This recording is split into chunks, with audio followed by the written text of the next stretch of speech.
देश की 18वीं लोकसभा चुनाव की लड़ाई अब अंतिम दौर में पहुंच चुकी है। अभी तक हुए कुल 6 चरणों के चुनाव में कुल 486 लोकसभा सीटों के प्रत्याशियों के भाग्य ईवीएम में कैद हो चुके हैं, जिनका फैसला 4 जून को मतों की गिनती के बाद खुल जाएगा।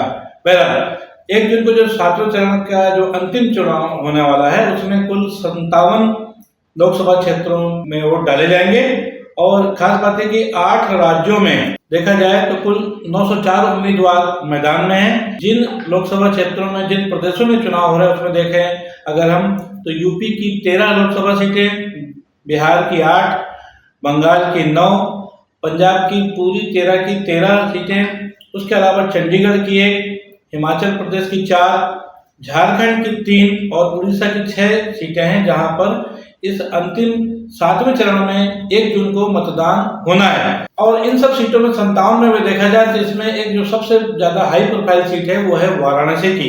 यहाँ दोस्तों देश के प्रधानमंत्री नरेंद्र मोदी का ये तीसरा चुनाव और तीसरी बार प्रधानमंत्री बनने की कवायद में वाराणसी से अपना तीसरा चुनाव लड़ रहे हैं, जहां पर वो पहले भी 2014 में जब लगभग 3-3.5 लाख से ऊपर मतों से जीते थे, उसके बाद 2019 में 4.5 लाख से ज्यादा मतों से जीते थे। लगातार तीसरी बार वाराणसी से देश का प्रतिनिधित्व करेंगे, उसके लिए तैयारी में है। और अब तक जो चुनावी समीकरण जितना जो आ रहा है कि उसको देखते हुए जैसे कि भाजपा की तैयारियां हैं कि भाजपा इस बार 400 पार के नारे के साथ सब चल रही है, तो देखना ये कि जो 7वें चरण के बाद जब 4 जून को रिजल्ट आएगा तब क्या स्थिति बनती है। बहरहाल आज हम चर्चा करेंगे खास उन कुछ सीटों की। हम बताना चाहेंगे कि वाराणसी की जो सीट है प्रधानमंत्री की, उसके अलावा जो हाई प्रोफाइल सीट है वहां पर उनके खिलाफ अजय राय कांग्रेस के प्रत्याशी है, लेकिन इंडिया गठबंधन के प्रत्याशी जो कांग्रेस के टिकट पर लड़ रहे हैं। और उसके अलावा जो तीसरे कैंडिडेट जो प्रमुख है वो है बसपा के अतहर जमाल लारी, बहुजन समाज पार्टी ने उनको टिकट दी है। एक और महत्वपूर्ण सीट है बिहार में पटना साहब, वहां से रविशंकर सिंह जो पूर्व केंद्रीय मंत्री हैं वो यहाँ पर चुनाव लड़ रहे हैं। उसके अलावा जो हिमाचल प्रदेश की 4 जो सीटें हैं, चारों में चुनाव होना है 1 जून को। उसमें जो 2 प्रमुख सीटें हैं, तो मंडी की जहां से फिल्म स्टार कंगना रनावत चुनाव लड़ रही हैं, वहीं पर दूसरी ओर हमीरपुर एक जगह है जहां से अनुराग सिंह ठाकुर चुनाव लड़ रहे हैं।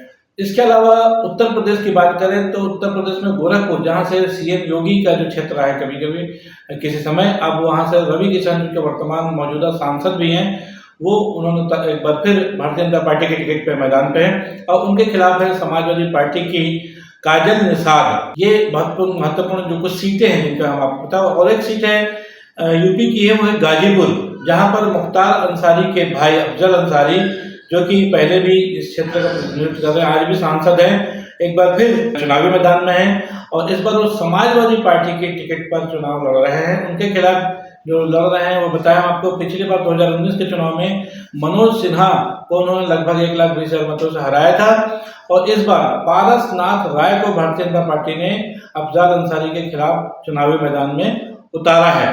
और वहां पर बहुजन समाज पार्टी ने भी अपना कैंडिडेट दिया है जो कि एडवोकेट हैं डॉक्टर उमेश कुमार सिंह।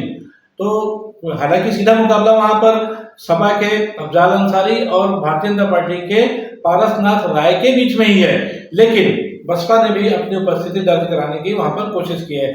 हम यहाँ एक महत्वपूर्ण चर्चा आगे करने जा रहे हैं, वो ये है कि वाराणसी में जबकि एक हाई प्रोफाइल सीट है प्रधानमंत्री नरेंद्र मोदी की, तो उनके खिलाफ कितने लोग चुनाव मैदान में हैं। आपको बता दें कि कुल 41 लोगों ने वहां चुनाव में अपना नामांकन भरा था। नामांकन भरने के लिए और भी कई लोग गए थे, लेकिन किसी तरह या तो उनको शिकायतें भी आई हैं कि उनको चुनाव में नामांकन नहीं भरने दिया गया, लेकिन किसी तरह 41 लोग ने नामांकन भरा है, वरना ये संख्या ज्यादा भी हो सकती थी। बहरहाल कुछ तो नामांकन वापसी हुए और तकनीकी कारणों से बहुत सारे नामांकन फॉर्म रद्द कर दिए गए हैं या रद्द हो गए हैं, जो भी समझाए उसको, लेकिन अंततः आखिरी में 7 नाम वाराणसी सीट से फाइनल हुए हैं।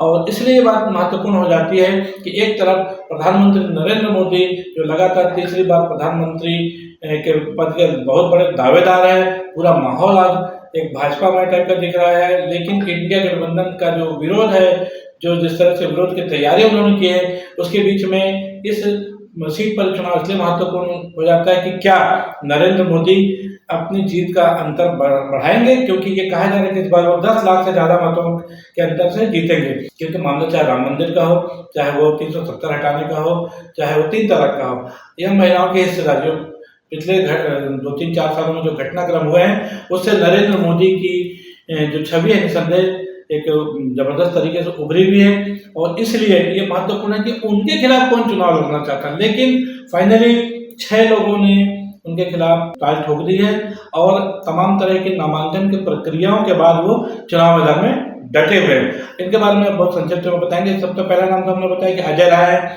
जो इंडिया गठबंधन की ओर से कांग्रेस के कैंडिडेट हैं। दूसरे नंबर पर बताया हमने बसपा के अतहर जमाल लारी है, जो बसपा के टिकट पर लड़ रहे हैं। तीसरे हैं कोलीशेट्टी शिव कुमार, जो कि युग तुलसी पार्टी की तरफ से चुनावी मैदान में चुनाव लड़ रहे हैं। जो चौथे कैंडिडेट हैं वो है गगन प्रकाश यादव, जो अपना दल कमेरावादी के प्रत्याशी के रूप में चुनाव मैदान में उतरे हैं। इन 4 प्रत्याशी के बाद जो 2 और महत्वपूर्ण प्रत्याशी, महत्वपूर्ण इसलिए कि भाई प्रधानमंत्री के खिलाफ लड़ रहे हैं, उनमें से एक है दिनेश कुमार यादव, जो निर्दलीय हैं और ये माना जा रहा है, वो खुद भी कहते हैं कि मैं व्यक्तिगत कारणों से उन्होंने भारतीय जनता पार्टी छोड़ दी। तो ये कहा जाए भाजपा के एक छोटे से निर्दलीय प्रत्याशी के तौर पर भाजपा के बागी प्रत्याशी के रूप में है। हालांकि जो भाजपा के सूत्र हैं वो ये इस बात से इनकार करते हैं। उनका कहना है कि दिनेश कुमार यादव कभी भाजपा में रह ही नहीं गए। जब उनका ये कहना है कि उन्होंने भारतीय जनता पार्टी छोड़ करके वो चुनाव मैदान में उतरे हैं, निर्दलीय हैं खासतौर पर।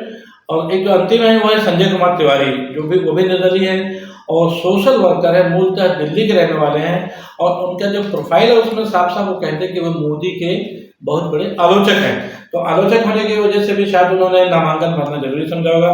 बहरहाल महत्वपूर्ण बात यह है कि वाराणसी की सीट से नरेंद्र मोदी के अलावा 6 अन्य कैंडिडेट भी चुनाव मैदान में लड़ रहे हैं। देखना यह है कि पिछली बार 4 लाख 4.5 लाख के मतों से अंतर से जीते नरेंद्र मोदी इस बार अपनी जीत का अंतर कितना बढ़ा पाते हैं, बढ़ता है नहीं बढ़ता है।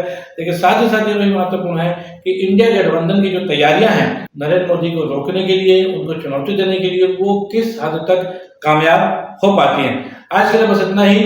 मैं हूँ बीडी निजामी, आप देख रहे हैं न्यूज़ 20। हमारा ये विश्लेषण नरेंद्र मोदी और वाराणसी सीट पर कैसा रहा, इस पर अपनी राय अवश्य दें। कल फिर मिलेंगे किसी नई खबर के साथ। तब तक के लिए जय हिंद, जय भारत, जय छत्तीसगढ़।